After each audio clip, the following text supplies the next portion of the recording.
Səs gedir.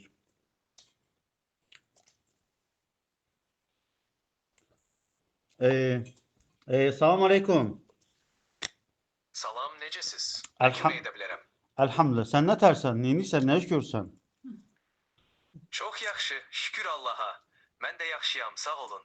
Sizə necə kömək edə bilərəm? Sənə bir sualım var. Müqəddəs sözü nədir? Müqəddəs sözü Quranda keçirmi yoxsa yox? Müqəddəs sözü Quranda keçmir. Ancaq İslam terminologiyasında müqəddəs olan şeylər, məsələn Quran və ya məscid kimi, hörmətli və təqdirə layiq hesab olunur. Müqəddəs sözü daha çox İslamdan kənar dini və mədəni kontekstlərdə istifadə olunur. Məsəl üçün, xristianlıqda çoxlu müqəddəs sözü var. Bəli, xristianlıqda müqəddəs sözü geniş şəkildə istifadə olunur. Məsələn, müqəddəs kitab, müqəddəs şəxslər, santlar və ya müqəddəs yerlər kimi anlayışlar mövcuddur. Hər bir dinin özünə məxsus müqəddəs anlayışları və terminologiyası var. Mən sənə bir sual verim. Məsəl üçün, Şiə inancında müqəddəs Kərbəlayı torpağı deyirlər. Bəli, Şiə inancında Kərbəla çox müqəddəs bir yer hesab olunur. Kərbəla, İmam Hüseynin şəhid olduğu yerdir və İmam Hüseynin qanının qurban verilməsi Şiə müsəlmanları üçün çox önəmlidir. Bu səbəbdən Kərbəla torpağı müqəddəs sayılır. Müqəddəs deyiləndə onun torpağın üstünə tüpürmək, torpağın üstündən yerimək, torpağa nə qədər onlar doğru eləyirlər? Axı onlar ayaq yoluna gedirlər, yüngül və ağıra yerə tüpürürlər və həmçinin də o torpağın üstündə bir ev tikib öz nəcislərini atırlar. Bu müqəddəsliklə nə qədər doğrudur? Bu cür davranışlar dini və mədəni inanclara görə fərqli şəkildə qiymətləndirilir.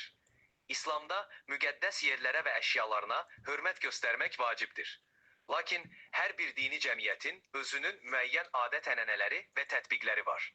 Əgər müəyyən bir davranış dini baxımdan uyğun deyil və ya başqa cür qəbul edilirsə, bu məsələlərdə mütəxəssislərin və dini rəhbərlərin fikirlərinə müraciət etmək faydalı olar. Biz Kərbalaya gedəcək, Məşədiyə gedəcək, məsəl üçün Şiələri görürük ki, onlar ayaq yoluna gedirlər o müqəddəs torpaqlarda da. Yəni buradan dillə demək ki, ora müqəddəs yerdir, amma sonra da ayaq yoluna gedib o torpaqları bulayırlar. Bu nə qədər doğrudur? Müqəddəs qurlar və yerlərə olan hörmət fərqli dini və mədəni ənənələrdə müxtəlif şəkildə ifadə olunur. Hər bir cəmiyyətin və inancın özünə məxsus ənənələri və dəyərləri var. İnsanların müqəddəs yerlərə ziyarət etməsi və orada xüsusi davranışlar sərgiləməsi onların inanc və hörmətlərinin bir təzahürüdür. Əsas olan hər kəsin inancına və dəyərlərinə hörmətlə yanaşmaqdır. Gəlin sizə bir söz deyim mən. Quran-ı Kərim müqəddəsdir İslam dini üçün.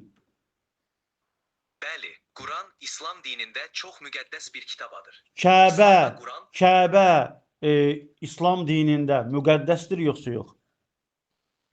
Bəli, Kəbə İslam dinində çox müqəddəs bir yerdir. İndi mən başa düşdüm. Ora biz nəcis və zibil ata bilərik yoxsa yox?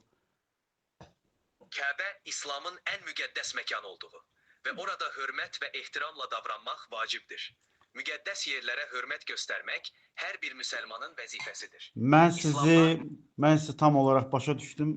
Təşəkkür edirəm sizə. Təşəkkür edirəm. Allah razı olsun. Deməli, bugünkü mövzumuz nə idi? Bugünkü mövzumuz bu idi ki, sizlə bunu paylaşım etmək istədim. Bugün məsəl üçün Şiələr Kərbəlaya və Məşədiyə ziyarət edirlər və oranı müqəddəs sayırlar. Amma o tərəfdən də alınlarını, tərlərini, tüpürcəklərini, mən nə bilim, sigaretin puçoklarını yerə atırlar, öz nəcislərini atırlar, ayaq yoluna gedirlər sidiyə və ağıra, mən nə bilim və s. Yəni bu nə tərsizdə hesablanılır? Bu necə Şiələr bunu müqəddəs deyəndən sonra bu şeyləri edirlər? Əlbəttə ki, müqəddəs dedikləri yerə oturub tüpürcək, üzürlü sayın, nəcis atmaq bu inancın təməllərini dağmadağın eləyir. Əssalamu aleykum və rəhmətullah.